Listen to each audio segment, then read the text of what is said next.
Hello mga ka-MJH! Ako po ay nagagalak na ipakilala sa inyo ang ating Employee of the Year Candidate 2024 para magbigay ng kanyang daily greetings of gratefulness. Welcome, Camille! Ayan, at dahil dyan magsasagot ka ng tanong. Madali lang naman to. Kabado ka ba? Sige, bumulat ka na. Kung ang English ng nanay ay mother, ano naman ang English ng pari? Priest. Priest? Tama! Dahil dyan, nakikita niyo ba sa MJH? Thank you po. Again, congratulations!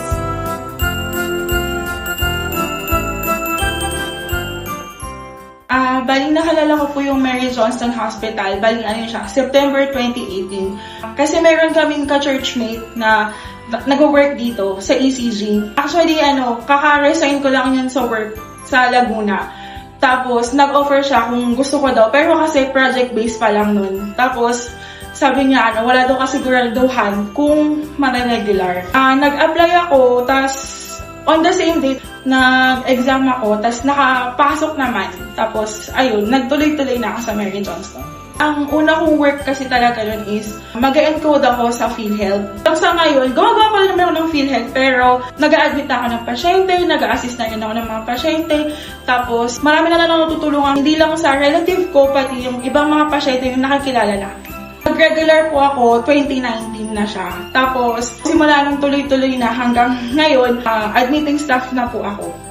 Bali, na-bless ako ng Mary Johnston Hospital kasi mas nag-grow ako bilang tao. Kasi dati talaga konting trigger lang sa akin na tataasan ako ng boses ng tao. Talagang mag-burst out din ako eh. Pero ngayon, mas nakakontrol siya. Tapos, guided na rin syempre ng Holy Spirit yun. Isa pang na-bless ako kasi dito sa work ko, napag-aral din ako ng masteral. So, nag-trigger po kasi sa akin, gusto ko po kasi magkaroon mas malawak na kaalaman.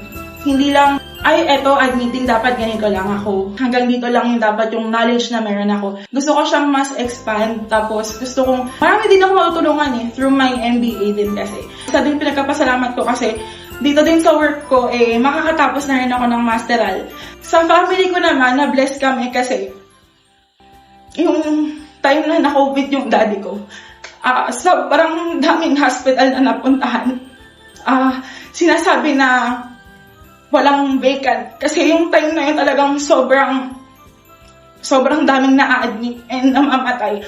And ayoko naman din kasi i-admit siya sa ibang hospital kasi unang-una hindi ko siya makikita. Hindi namin siya makikita kung ano man mangyari sa kanya. Wala kaming access. Naging blessing yung Mary Johnston, pati yung mga taong nakapaligid sa amin. Although kasi hindi ko lahat ka-close or kakalala yung mga employee dun sa ibang department. Tinulungan din nila kami na, kanyari may hahanapin kasing pang-hemoperfusion kay daddy.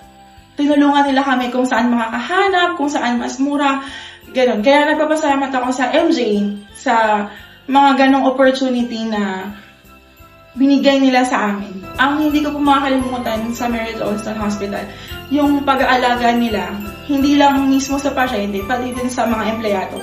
Isa pang hindi ko makakalimutan sa Mary Johnston, yung out of 300 employees, isa ako sa na-candidate as Employee of the Year. Nagpapasalamat ako, hindi lang sa hospital, pati sa Diyos, kasi binigyan niya yung opportunity na ganun. Happy 118th anniversary Mary Johnston Hospital. Ang wish ko sa inyo mas lalo pa kayong maraming matulungan na tao na nakapaligid sa atin at mas lumago pa rin kayo spiritual. Mga empleyado naman, ang dalangin ko is karoon tayo ng unity para sa ikaunlad ng hospital. I am Camille Joyce Estrella from Admitting Department at ito ang daily greetings of gratefulness ko.